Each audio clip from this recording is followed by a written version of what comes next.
오늘의 제목은 죄와 의와 심판에 대해서 책망하시리라.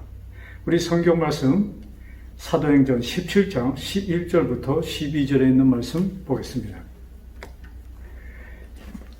베레아에 있는 사람들은 데살로니가에 있는 사람들보다 더 너그러워서 간절한 마음으로 말씀을 받고 이것이 그런가 하여 날마다 성경을 상고함으로 그 중에 믿는 사람이 많고, 우리 다른 성경에는 여기 더 너그러운 거기에 더 신사적이어서 또 고상하여서 이런 표현들을 쓰셨습니다.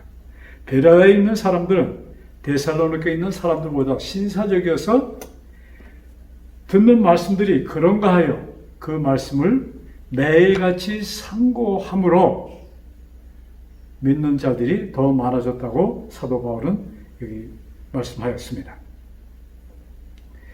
자, 오늘은 우리 같이 성경을 펴고 우리 베레아 사람처럼 우리 성경을 상고하는 시간을 갖기를 원합니다.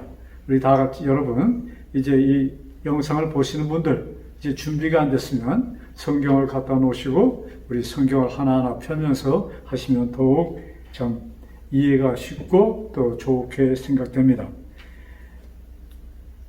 지금 교회 다니는 사람들의 저 기독교 신자들 보면은 좀 너무나도 좀 엄청난 얘기 같은데, 어쩌면 도간에 든 쥐처럼도 이렇게 생각해 볼 수가 있어요. 어떤 소속된 교회, 교리 속에 묶여있는, 또 감옥처럼 갇혀있는 그런 느낌을 갖게 됩니다. 그래서 교회가 망하면 같이 망하는 그런 경우까지 갈 정도로 이 사람들은 거기에서 벗어나지 못하고 있는 것을 우리가 보게 됩니다. 자, 그러면 지금 교회에서 무엇을 가르치는가?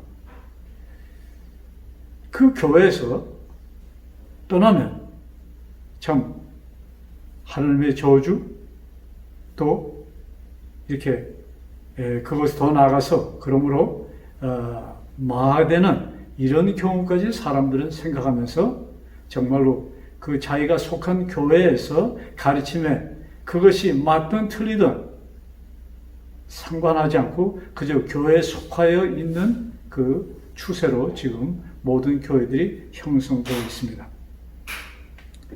한 1000년 이상, 정말 그 당시에는 교회가 하나뿐이 없었죠. 그러니 오늘날로 말하면은 기독교입니다. 1000년 이상 참 그들이 속해 있던, 그 당시 그들이 속해 있던 교회에서 사람들이 정말로 온 인류가 묶여 있던 상태가 있었습니다. 그때 하나님의 종 마틴 루테르를 통하여 이제 빛의 통로가 열려지게 됩니다. 자, 엄청난 사건이었습니다.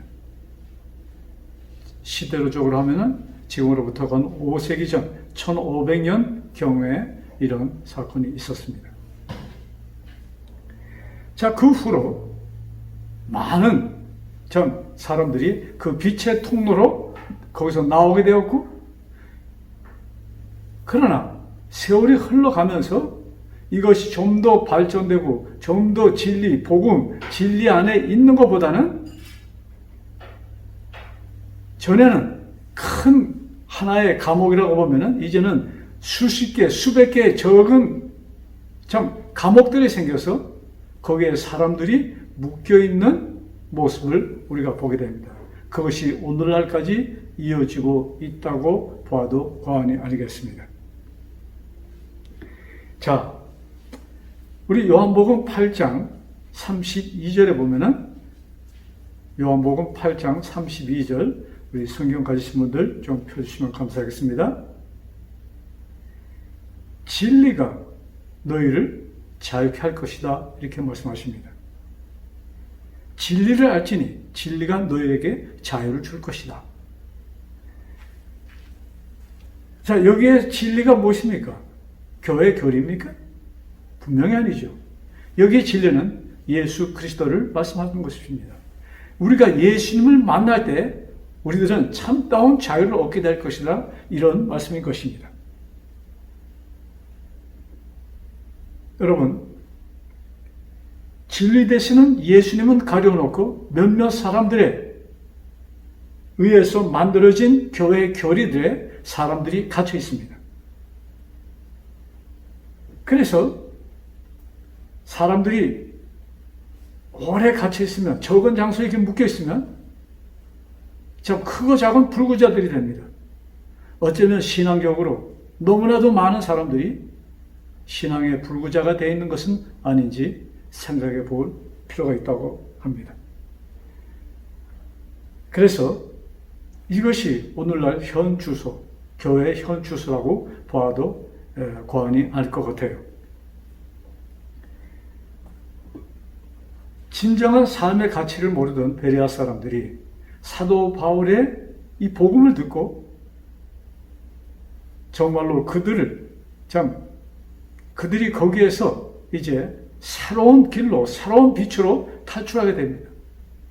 그래서 그들은 사도 바울의 말씀을 듣고 무조건 따른 것보다는 그 말씀이 그런가 하여, 여러분, 이게 굉장히 중요합니다. 그 말씀이 그런가 하여 매일매일 성경을 상고하였다. 성경을 연구하였다. 이렇게 기록되어 있습니다. 그 결과 많은 사람들이 다른 데살로니가 이런 다른 지역보다도 베레아에 있는 많은 사람들이 예수님을 믿게 되었다고 성경은 우리들에게 가르치고 있습니다.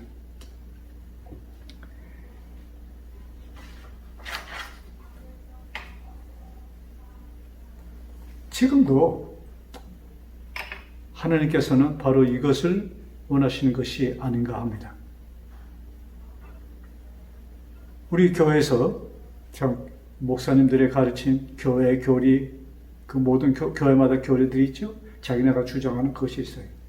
그저 무조건 나는 이 교회 안에서 태어났고 내가 여기서 수십 년을 지냈고 내가 이 교회 장로요 집사요 권사니 이 교회에 목사님이 하시는 말씀 그냥 그대로 받아들인 것보다는 많은 사람들이 너무나도 황당하게 참 이것이 우리의 참 영생의 문제가 달려있는데도 너무나도 황당하게 우리 목사님 하시는 말씀 하면서 그렇게 따라갑니다. 우리 교회가 가르치는 말씀, 교회 교리 이것으로 사람들은 따라갑니다. 하나님께서는 그거보다는 베레아 사람들이 사도 바울의 성경의 말씀을 듣고 그것이 그런가 하여 연구했다는 것처럼 지금도 우리는 매일매일 성경을 상고하면서 우리들이 듣고 있는 말씀, 그것이 그런가 하여 우리들은 내 자신이 그 말씀에 대해서 확신을 가지고 확신을 갈 때 우리는 그것을 따라야 될 것입니다. 우리 지금 요한복음 16장에 있는 말씀, 요한복음 16장 7절부터 11절에 있는 말씀 우리 보겠습니다. 성경을 찾으세요. 요한복음 16장 신약성경 175페이지가 되겠습니다. 자, 제가 읽을 테니까 여러분들 같이 좀 성경을 보시면서 같이 읽어주시면 감사하겠습니다. 7절입니다. 그러나 내가 너희에게 실상을 말하노니 내가 떠나가는 것이 너희에게 유익이라. 내가 떠나가지 아니하면 보혜사가 너희에게로 오시지 아니할 것이요. 자, 내가 떠나가지 아니하면 보혜사가 너에게 오시지 아니할 것이요. 가면 내가 그를 너에게 보내리니. 8절. 그가 와서, 즉 보혜사 성령이 왔습니다. 죄에 대하여, 의에 대하여, 심판에 대하여 세상을 책망하시리라. 9절. 죄에 대하여라 하면 그들이 나를 믿지 아니하며, 의에 대하여라 하면 내가 아버지께로 가니 너희가 다시 나를 보지 못하며, 심판에 대하여라 하면 이 세상 임금이 심판을 받았음이니라. 자, 여기 9절에 죄에 대하여라 하면, 죄에 대하여라 하면 그들이 나를 믿지 아니하며, 나를 믿지 않는 것이 죄라는 말씀입니다. 여러분, 사도 요한은 이 말씀을 사도 요한이 쓴 것인데, 그러나 이 말씀은 예수께서 직접 하신 말씀입니다. 예수님께서 누구에게 하십니까? 유대인들에게 하신 말씀입니다. 그를 믿는 유대인들에게. 자, 죄는 나를 믿지 않는 것이야. 자, 그러면 유대인들 개념 속에 죄라는 것이 무엇이에요? 유대인들 개념 속에는 죄는 율법을, 계명을, 즉 십계명, 그것을 어기는 것, 그것이 죄인 것입니다.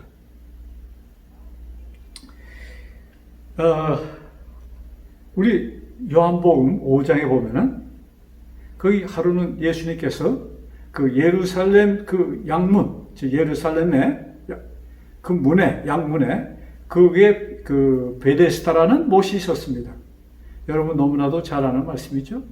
거기에서 예수님은 38년 동안 중풍병으로 고생하는 한 남자를 만납니다. 그래서 예수님께서 그에게 질문하죠. 네가 낫고자 하느냐?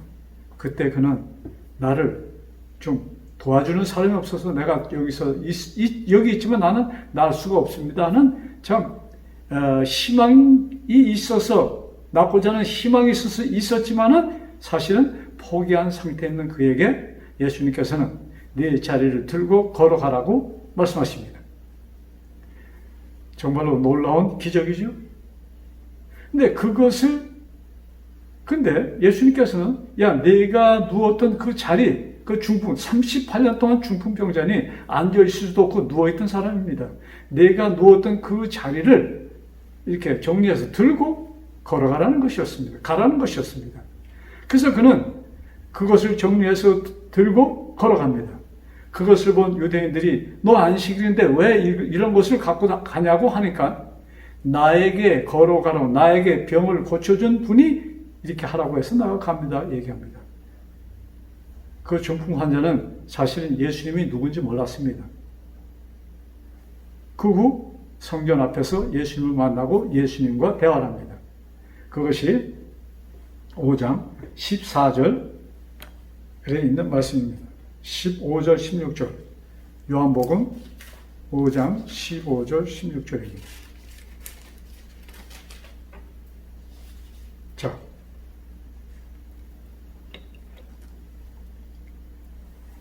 자, 그 사람이 유대인들에게 가서 자기를 고친 이는 예수라 하니라. 그러므로 안식일에 이러한 일을 행하신다 하여 유대인들이 예수를 박해하게 된지라. 자, 여러분, 유대인들은 만약에 그 중풍병자가 자기 자신이었다면 어떻게 했을까요?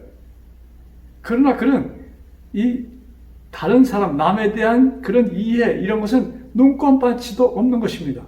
왜 무엇이 그들을 이렇게 만들었을까요?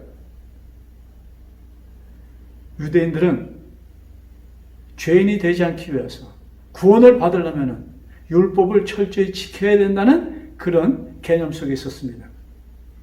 왜? 율법을 범하는 것은 죄라고 그들은 이렇게 배워왔습니다.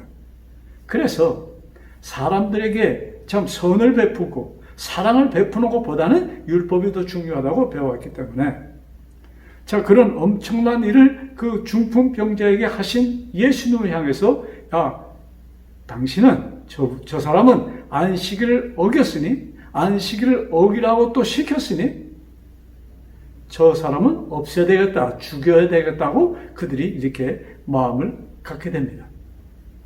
사실 그 결과로 예수님은 나중에 십자가에서 돌아가시게 됩니다. 자, 여기에서 우리가 주목해 볼 것은 법은 참 얼음처럼 차디 찬 것입니다. 법은 사랑이 있을 수가 없어요.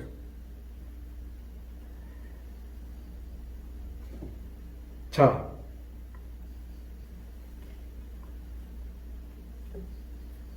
자, 우리 율법의 완전한 참 노예처럼 생활하였다는 것을 우리는 볼 수가 있는 것입니다.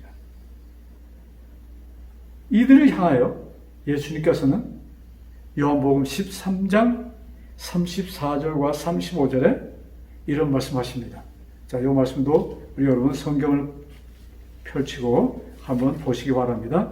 이런 말씀들은 또 빨간 연필을 가지고 그 밑에 줄을 그어 놓으시면 다음에 보실 때 또한 도움이 될 것입니다.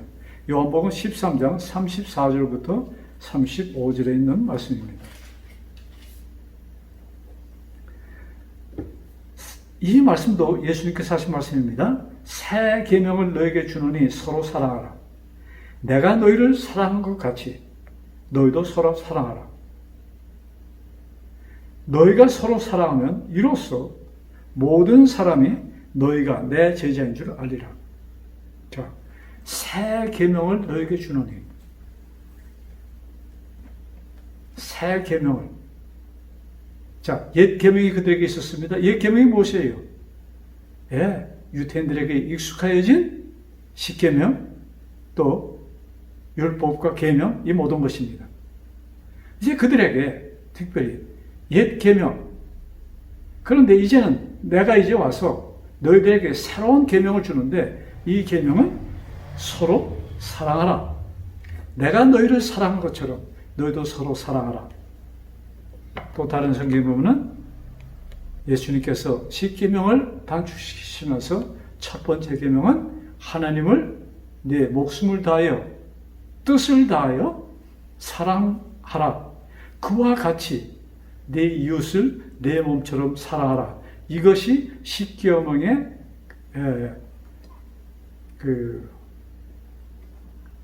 십계명의 그 뜻이라고 예수님께서는 그들에게 말씀하셨습니다. 자, 하루는 유대인들이 현장에서 가늠하다 잡힌 한 여인을 끌고 옵니다. 그들은 손에 돌을 쥐고 있었습니다. 그러면서 예수님께 이렇게 얘기합니다. 모세의 율법에는 가늠하는 사람들을 돌로 쳐 죽이라고 했는데 어떻게 할까요? 하고 예수님께 묻습니다. 요한복음 8장 4절, 5절 기록된 말씀입니다. 그때 예수님께서 어떻게 하셨습니까? 돌로 치라고 하셨습니까? 그저 용서해 주라고 하셨습니까? 예수님께서 그 순간 그들이 그 모세의 율법에 기록된 대로 예수님께서 돌로 그 여자를 칩니다. 근데 여자에게 던진 돌은 다른 돌이 아닌 당신 자신이었습니다. 예수님께서 산돌 되시는 예수님께서 당신을 여인에게 던져서 그 여인에게 있는 죄를 없애시고 그 여인을 구원해 주십니다. 자, 산돌 되시는 예수님, 그 돌에 맞은 여인은 죄는 사라지게 되고 죄는 없어졌고 이제 새로운 삶을 살 수 있는 기회가 그 여인에게 펼쳐진 것입니다. 자, 예수님께서 죄에 대한 새로운 개념을 또 그들에게 가르쳐 주십니다. 요한복음 15장입니다. 자, 요한복음 15장 22절부터 24절에 있는 말씀입니다. 자, 여러분 성경을 다 펴시고 우리 같이 읽어봅시다. 자, 22절. 내가 와서 그들에게 말하지 아니하였더라면 죄가 없었으려니와 내가 그들에게 가르치지 않았으면 그들에게 죄가 없었을 것이야. 그 말씀입니다. 지금은 그 죄를 핑계할 수 없느니라. 이유는 나를 미워하는 자는 또 내 아버지를 미워하느니라. 24절. 내가 아무도 못할 일을 그들 중에서 하지 아니하였더라면 그들에게 죄가 없었으려니와 지금은 그들이 나와 내 아버지를 보았고 또 미워하였도다. 그러므로 그들에게 죄가 있다는 얘기입니다. 즉 다시 말해서 내가 와서 그들에게 진정한 삶을 보여주지 않았으면 오히려 그들에게 죄가 없을 텐데 내가 그들에게 보여주었는데 그들이 새로운 이제 배운 그 사랑의 삶을 살지 않고 법에 묶여있는 그런 삶 사는 것이 그들에게 죄라고 말씀하신 것입니다. 다시 말해서 너희가 나를 믿지 않으므로 이렇게 분명히 너희들에게 와서 내가 너희들에게 가르치고 실제로 실물 교훈을 통해서 너희들에게 보여주고 또 병자를 고치고 이런 일을 통해서 내가 정말로 내가 보여주기 원하는 진정한 죄가 무엇인지를 너에게 알려주었건만 너희들이 그것을 거부하였기에 이것이 죄라고 예수님은 말씀하신 것입니다. 자, 그러면 예수님께서 무엇을 가르쳐 주셨는가? 우리 그 성경으로 그것도 확인합시다. 요한복음 15장 5절에 있는 말씀입니다.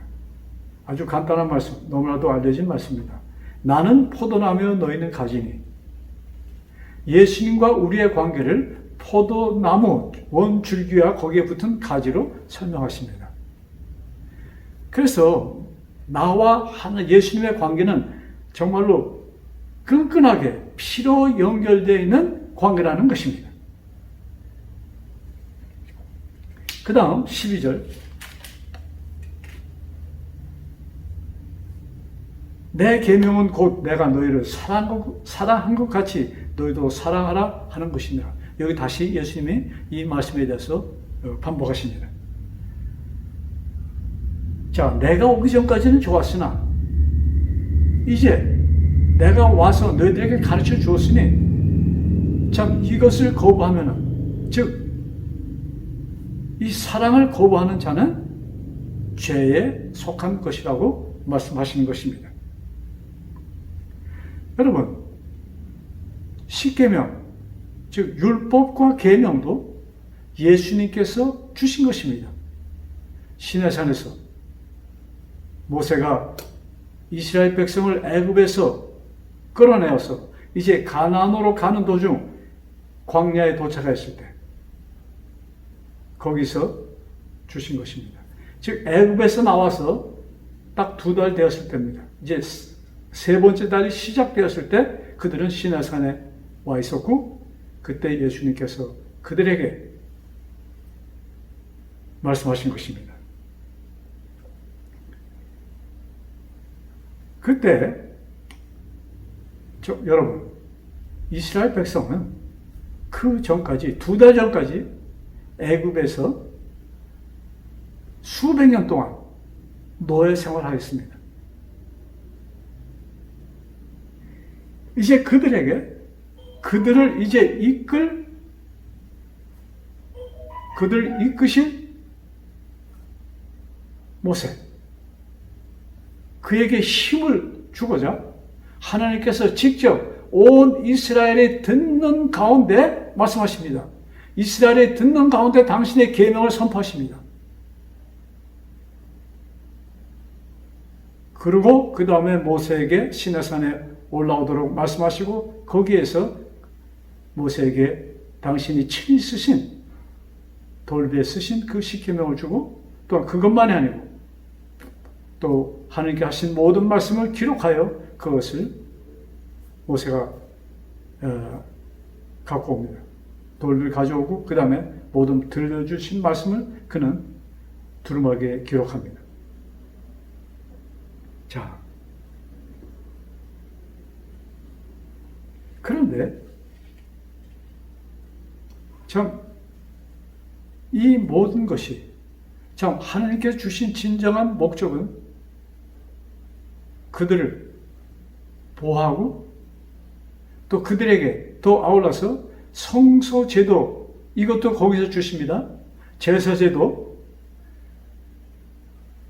특별히 제사제도는 무엇입니까?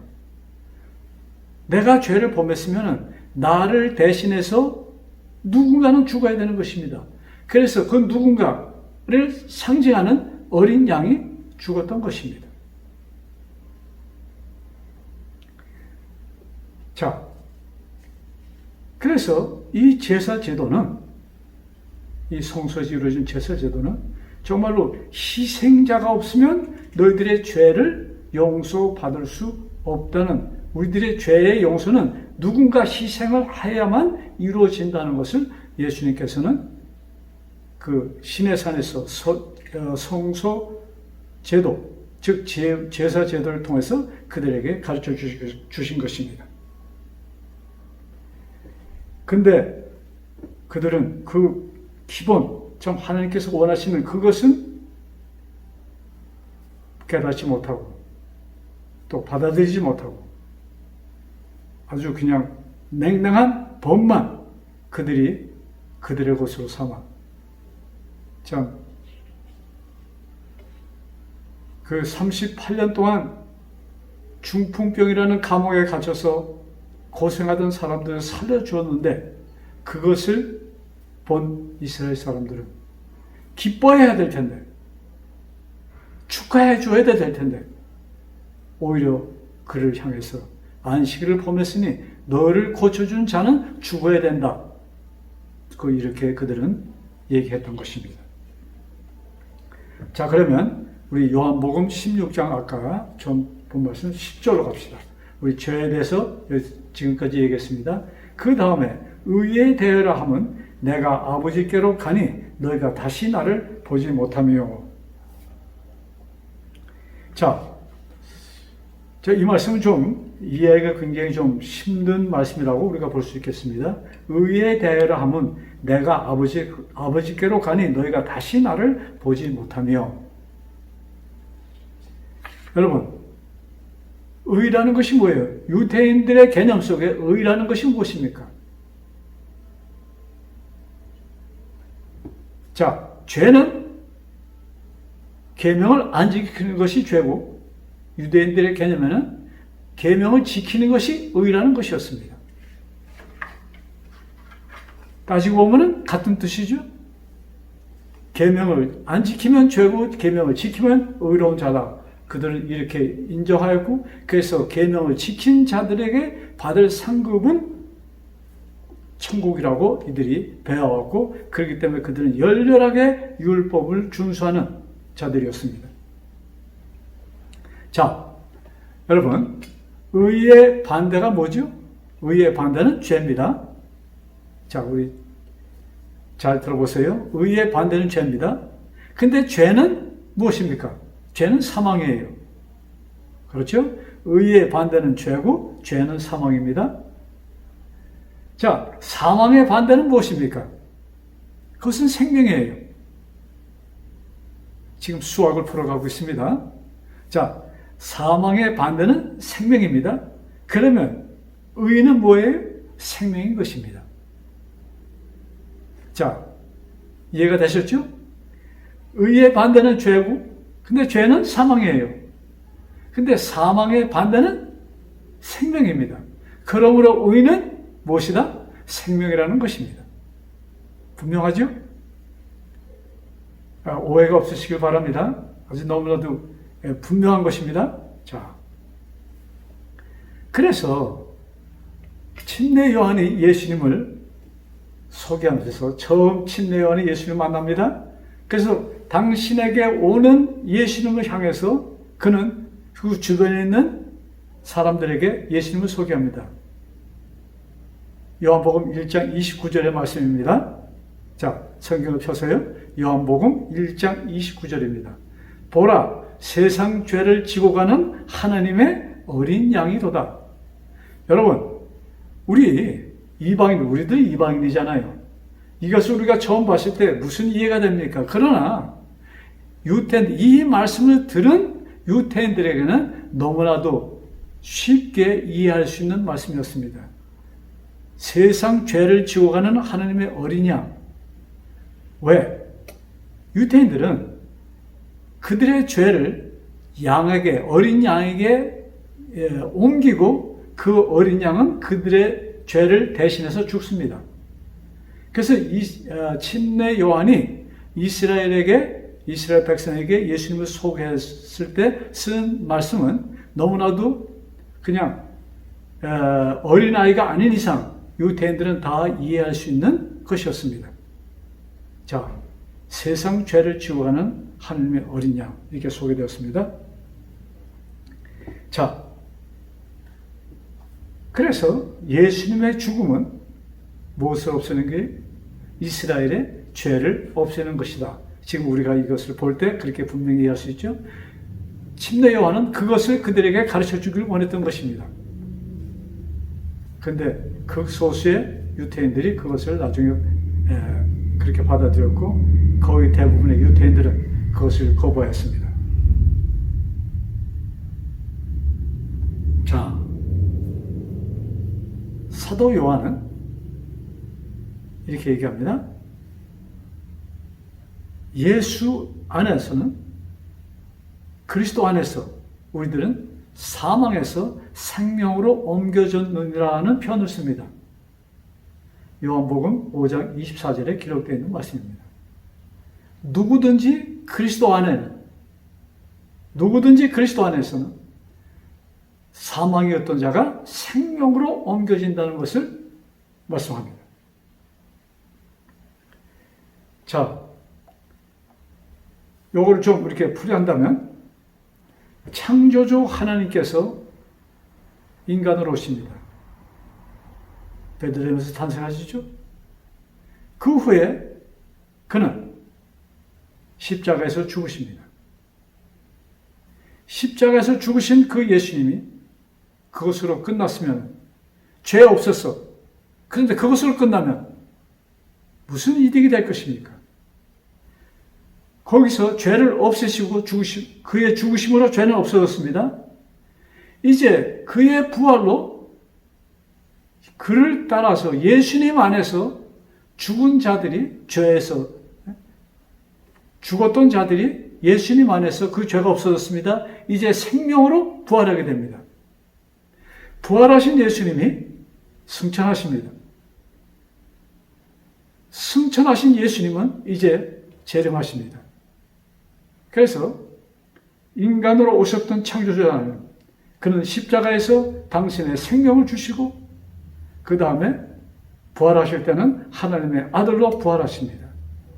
그래서 그를 따라서 그를 믿는 자들은 하나님의 자녀가 되는 것입니다. 자, 그분은 승천하십니다. 승천하셔서 그분은 대제사장이 되십니다. 아직 인생들 외에 계속 하실 일이 있는 것입니다. 그것을 하늘 보좌에서 하시는 것입니다. 그것을 성경은 하늘 성소라고 표현합니다. 이제 그것으로 끝나는 것이 아니에요. 이제 그를 믿는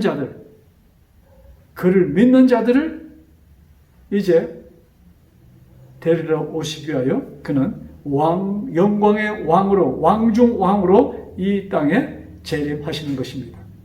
그래서 구속사업이, 그것이 의의 사업이 이루어지는 것이에요. 그것이 예수님이 이루신 완벽한 의인 것입니다. 자, 그런데 여러분, 우리는 성경을 많이 봐서 이렇게 얘기를 하고 또 서로 말할 수 있지만 이것을 깨닫고 우리가 지식적으로 이렇게 알아듣는 것은 어렵지가 않아요. 어려운 단어들이 아니니까. 근데 이것을 좀 진리에 입각해서 이것을 우리가 마음으로 받아들인다는 것은 쉬운 것이 아닙니다. 사람인 나는 할 수가 없는 것입니다.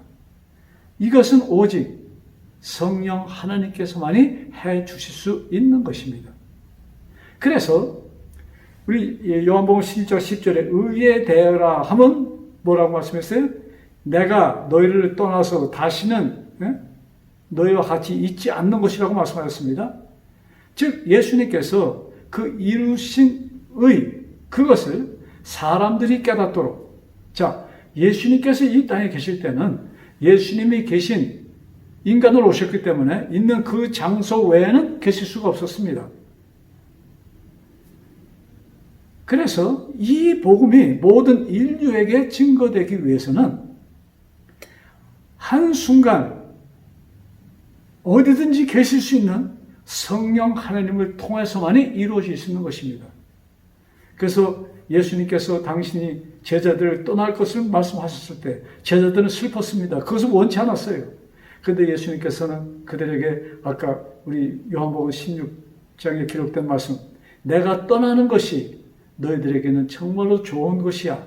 왜? 내가 떠나야 보혜사 성령이 오셔서 위로자가 오셔서 우리들에게 죄에 대하여 의에 대하여 심판에 대하여 우리를 세상을 책망하시리라. 이것은 우리를 나무란다는 말씀이 아니고 우리들에게 가르쳐 주실 것이라는 말씀입니다. 그래서 의의 대화를 한번 하시면서 내가 떠나는 것이라 하신 말씀이 이렇게 설명이 되겠습니다. 자,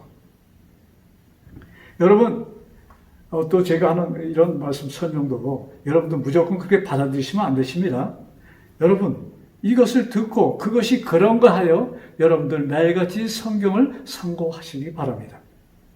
그래서 혹시 이것이 맞는 것이다면 여러분 아멘 하시고, 혹시 이것이 아닌데 하시면은 댓글에 글을 올려서 우리 서로 통하면서 계속 이런 말씀을 나누면 말씀을 준비하는 저나 또 듣고 계신 여러분들 서로에게 굉장히 축복의 시간들이 될 것이라 확신합니다.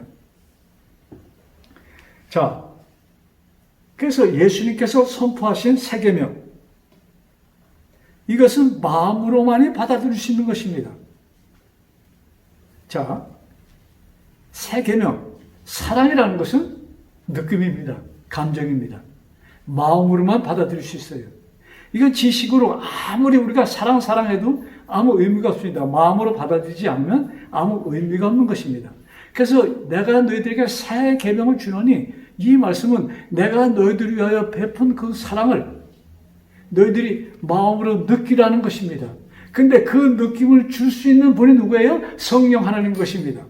성령 하나님께서 오셔서 우리들에게, 예수님께서 우리에게 주신 그 사랑을 깨닫도록 느끼도록 하시는 것입니다. 우리 요한계시록에 이 남은 자손에 대한 특징을 하나님의 계명을 지키는 자라고 말씀하였습니다.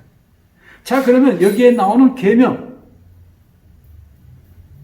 어떤 계명일까? 유대인들이 계속 준수하였던 그 계명을 말씀하시는 것일까? 그렇지 않으면 예수님께서 주신 새 계명, 이 사랑을 말씀하시는 것일까? 여러분, 성경을 펴시고 기도하시면서 이 말씀을 깨닫게 되시기를 바랍니다. 자, 여러분, 새 계명은 내 이웃을 내 몸처럼 사랑하라는 말씀입니다. 도와 같이 하나님을 사랑하고 그와 같이 내 이웃을 내 몸처럼 사랑하라. 이것이 예수님께서 우리에게 주신 새 계명입니다. 그러면서 요한복음 여러 곳에 서로 사랑하라 이런 말씀을 쓰신 것입니다. 여러분, 내가 한 사람으로서 내 이웃을 내 몸처럼 사랑할 수 있을까요? 그것이 저는 불가능하다고 생각합니다. 어느 누구를 막론하고. 근데 예수님께서는 이것이 새 계명이니 이대로 하라고 말씀하십니다. 그래서 이 새 계명은 몸으로 받아들일 수가 없는 것입니다. 유대인들이 십계명을 그들의 몸으로 지켜서 의로운 자가 되려고 노력하였던 것처럼 이 계명은 인간 어느 누구도 할 수 없는 계명을 예수님은 말씀하십니다. 그런데 어떻게 이것이 가능한가? 이 계명은 마음으로 받아들일 때만이 할 수 있는 것입니다. 이해가 되십니까? 마음으로. 내가 마음으로 나를 위하여 돌아가신 예수님을 나의 개인의 구주로 이것이 받아들여질 때, 성령 하나님의 역사로 이것이 내 마음에 와 닿을 때, 여러분, 우리들은 그때 비로소 이웃을 사랑할 수 있게 될 것입니다. 왜? 내가 받은 것이 너무나 너무나 좋아서. 자, 그 다음 11절에는 16장 11절 우리 본문의 말씀입니다. 요한복음 16장 11절 심판의 대회를 함은 이 세상 임금이 심판을 받았습니다.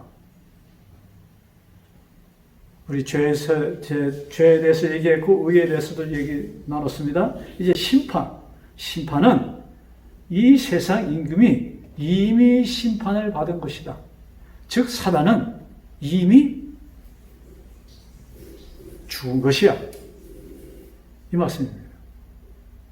근데 아직까지 사단이 존재합니다. 언제까지 사단이 존재할 것인가? 그러나 그는 이미 뭐예요? 죽은 자, 심판을 정죄받은 자라 이것입니다. 그래서 이 세상 모든 것이 끝날 때 마귀의 동역자들, 즉 하늘에서 천사로 있던 그 천사들이 마귀를 따라서 그의 동역자가 된 그 사람들, 그 천사들이죠. 사람들이 아니고. 자, 마귀, 또 천사들, 그 다음에 예수님의 이 가르침을 거부하고 정말로 사단의 그 오류에 빠진 자들과 같이 소멸될 것입니다. 그래서 마귀는 이 세상, 이 우주 어디에도 악은 존재할 수가 없는 것입니다. 악의 흔적도 없을 것입니다. 유일한 흔적은 죽었던 인류들을 구원하시기 위하여 십자가에 돌아가신 예수님, 그의 손에 있는 못자국, 또 발에 있는 못자국, 예수님 옆구리에 찔린 창자루, 창 찔린 그것 외에는, 흉터죠? 그 흉터에는 이 세상에 죄가 있었다는 것조차 알 수가 없게 될 것이라고 말씀하셨습니다. 여러분, 요한복음 5장 22절을 보면은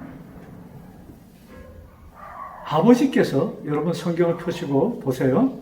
아버지께서 심판하신 것이 아니고 심판하는 일을 아들에게 주셨다고 하셨습니다. 자, 여러분, 굉장한 말씀입니다.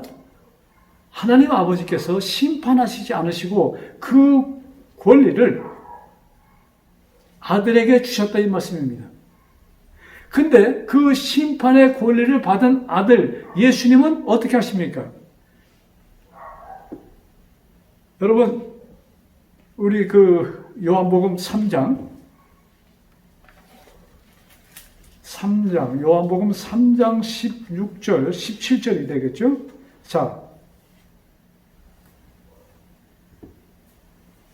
자, 우리 5장 22절의 말씀과 비교해 보세요. 자, 5장 22절은 아버지께서 심판하는 권세를 아들에게 주셨다고 말씀하십니다. 근데 예수님은 이 땅에 오시면서 무엇이라고 말씀하시는가? 하나님이 그 아들을 세상에 보내신 것은 세상을 심판하려 하심이 아니요. 아버지 하나님께서 심판의 권세를 그에게 주셨는데 예수님은 나는 세상에 내가 온 것은 심판하러 온 것이 아니요 세상을 구원하기 위하여 내가 왔노라 말씀하셨습니다. 정말로 얼마나 감사한 말씀입니까? 예수님은 당신의 이 말씀들, 당신이 하신 그것을 받아들이고 믿는 자들을 위하여, 믿는 자들에게, 그들에게는 심판이라는 것이 없는 것입니다. 오직 영생, 구원인 것입니다. 여러분, 롯 누군지 아시죠? 아브라함의 조카. 그는 삼촌 아브라함과 헤어져서 소돔 고모라, 소돔성 있는 쪽으로 이사를 갑니다. 그리고 몇 년 후에 아예 소돔성 안에 살게 됩니다. 그 소돔성은 이제 불바다가 될 것이었습니다. 그 소돔성이 불바다가 되면은 롯도 같이 거기서 망하는 것입니다. 죽는 것입니다. 그래서 누가 그를 데리러 찾아오셨는가? 예수님께서 직접 롯을 데리러 오셨습니다. 그것이 창세기에 기록된 말씀이에요. 예수님께서 오셔서 그 롯의 손목을 잡으시고 나오십니다. 롯이 거기서 나오는 순간 나오고 그 다음에 소돔성은 불바다가 되는 것입니다. 롯을 구원하러 오신 예수님께서 오늘 나를 구원하시려 여러분들을 구원하러 오셨습니다. 기도합시다. 하늘에 계신 아버지, 정말로 저희는 미천한 자였습니다. 미천하기보다 벌레와 같은 먼지에 불과한 저희들이었지만 아버지, 저희들에게 생명을 주셔서 사망에서 생명으로 옮겨주셔서 영생을 얻게 하셨사오니 진심으로 감사합니다. 하늘에 계시던 하나님, 즉 창조주 하나님 예수님께서 롯을 구하러 소돔성에 오셨던 것처럼 저희들을 구하러 이 땅에 오셨사오니 감사합니다. 아버지, 우리 이 말씀을 깨닫고 마음속 깊이 감사하며 찬양하는 우리들의 모습이 되게 주여 축복하여 주옵소서. 어느 누구도 이 감사와 찬송을 앗아가지 않도록 성령 하나님 저희들의 생각과 마음을 지켜주시고 주의 천사로 꼭 지켜 주옵소서. 이 말씀을 듣는 모든 자들에게 축복하시고 성령 하나님 임하여 주셔서 말씀들을 깨닫게 하여 주옵소서. 우리를 사망에서 생명으로 옮겨주신 주 예수 그리스도 받도록 간절히 기도드렸사옵나이다. 아멘.